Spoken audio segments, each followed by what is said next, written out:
어제 우리는 다윗과 이스라엘 백성들이 언약궤를 예루살렘으로 옮기며 찬양대를 조직하여 하나님을 찬양하는 장면을 보았습니다.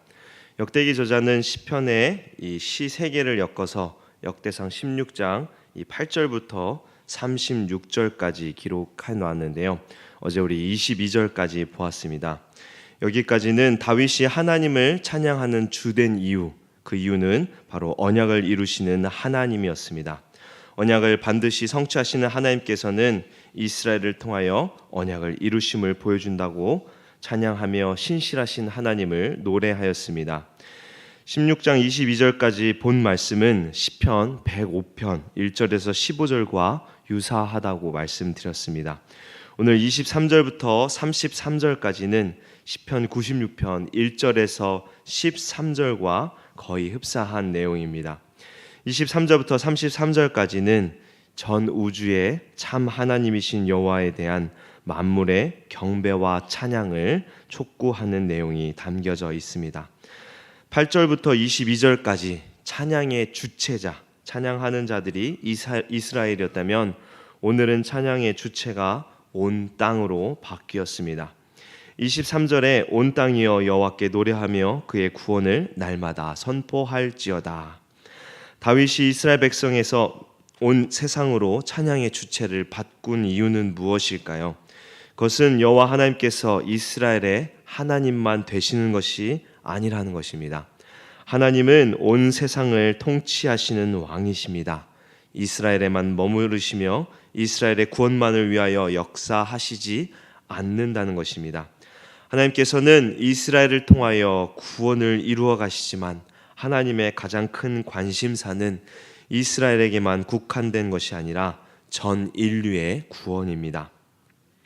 이스라엘을 통하여 온 세상이 구원 얻도록 하는 것, 이것이 하나님의 놀라운 구원 계획입니다. 그렇게 다윗은 이스라엘뿐 아니라 온 인류, 모든 피조물들도 구원의 하나님을 찬양하며 영광을 돌리라고 23절에 말하는 것입니다. 다윗은 찬양받기에 합당하신 하나님이 어떠한 분이신지 25절부터 설명합니다.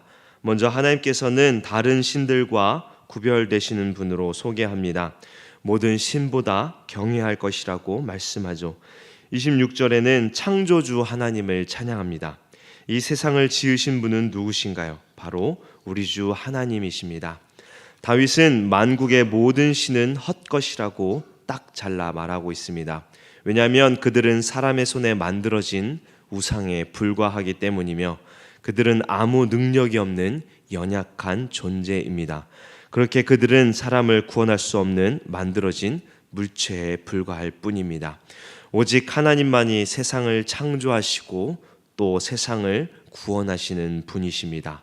이 고백이 참으로 중요합니다. 우리가 함께 고백하는 사도신경에도 전능하사 천지를 지으신 하나님 아버지를 내가 믿사오며 라고 나옵니다. 하나님의 창조를 믿는 사람은 곧 하나님의 구원을 믿을 수 있습니다. 그렇기에 창세기 1장 1절 태초에 하나님이 천지를 창조하시니라 라는 말씀이 중요한 것입니다. 이것을 믿는 자만이 구원의 은혜를 베푸신 하나님을 진정으로 찬양하며 영광을 돌릴 수 있는 것입니다. 우리가 또한 찬양할 때 꼭 알아야 할 것이 있습니다. 우리는 누구를 그리고 무엇을 찬양하는가입니다. 요즘같이 수많은 찬양곡이 넘쳐나는 시대에 우리는 참된 찬양을 구별할 수 있어야 합니다. 어떻게 구별해야 하는가? 참된 찬양은 반드시 찬양을 해야 하는 이유가 포함되어 있습니다. 즉 하나님을 찬양하는 이유, 우리를 지으시고 구원의 은혜를 베푸신 이유가 포함되어 있어야 하는 것입니다. 그 바른 예가 시편인데요. 오늘도 말씀을 보면 다윗은 반드시 하나님을 찬양할 때 그냥 주님을 찬양한다, 새 노래로 주를 찬양한다, 온 마음과 정성을 다해 찬양한다 라고 끝내지 않습니다. 반드시 찬양의 이유인 창조와 구원에 관하여 밝힙니다. 우리의 감정만을 고백하는 찬양, 단지 힘을 얻고자 위로를 얻고자 하는 찬양의 가사들은 위험합니다. 왜냐하면 그 찬양은 하나님을 찬양하는 것이 아니라 나를 찬양하는 것, 또 내 감정을 위해 부르는 찬양으로 변질되기 때문입니다. 그렇게 오늘 다윗의 찬양시는 우리에게 바른 찬양의 모습을 보여주는 좋은 예인 것입니다.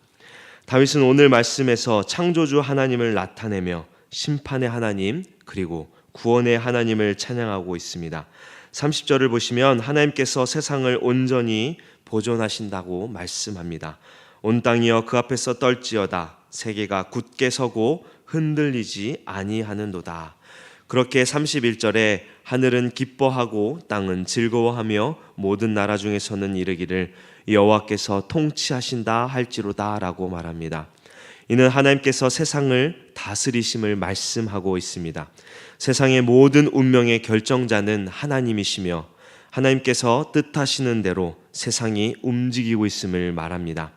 이 하나님께서는 세상을 지으셨고 또 지은 세상을 보존하시며 구원을 향하여 세상의 역사를 주관하고 계십니다. 이 주권자이신 하나님의 손에서 누가 벗어나겠습니까? 그렇게 33절에 숲속의 나무들이 여호와 앞에서 즐거이 노래하리니 주께서 땅을 심판하러 오실 것이미로다 라며 세상의 주관자 되시는 하나님께서 다스리시며 심판하시는 것을 찬양하는 것입니다. 또한 다윗은 35절에 구원을 베푸신 하나님을 찬양하라고 영광을 돌리라고 말합니다.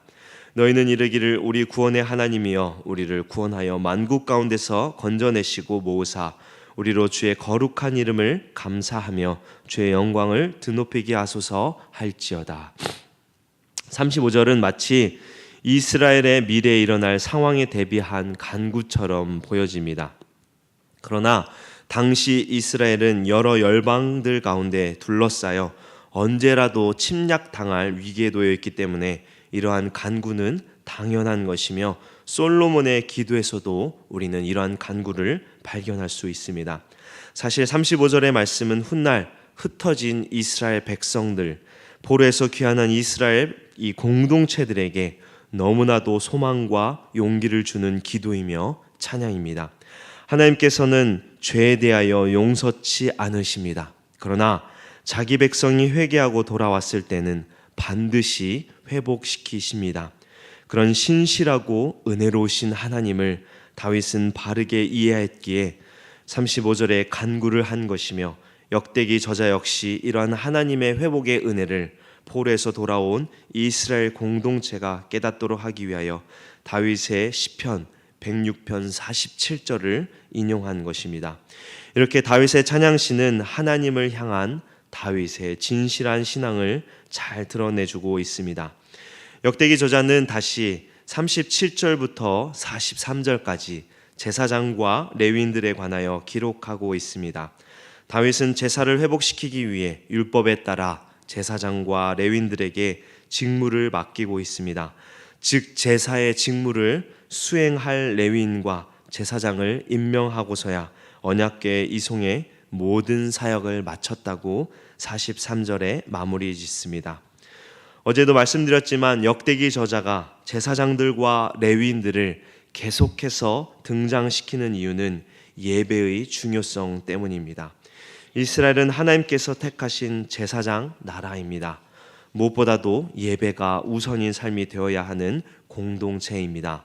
다윗은 바로 이러한 예배를 회복시킨 왕이며 하나님이 다스리는 나라가 되도록 노력하였던 왕입니다. 다윗의 하나님께 대한 열심은 그의 생명이 유지되는 동안 식을 줄 몰랐습니다. 이러한 열정과 삶은 성도인 우리에게도 똑같이 적용됩니다. 예배를 힘쓰며 또 사람을 위한 예배가 아닌 하나님을 위한 예배드리기에 힘쓰며 우리들의 만족을 위한 찬양이 아닌 하나님께 진정으로 찬양함으로 영광 돌리는 성도가 되어야 합니다. 다윗처럼 우리 또한 항상 하나님을 의지하며 또 그의 영광을 위하여 말씀에 자기를 복종하고자 노력한다면 하나님께서는 우리를 통하여 다윗과 같이 예배가 회복되며 또 가정이 회복되고 교회가 회복되며 나라가 회복될 줄 믿습니다. 예배를 사모하는 성도 되시며 예배를 위하여 헌신함으로 하나님께 칭찬받는 귀한 성도 되기를 주님의 이름으로 축원합니다. 함께 기도하겠습니다.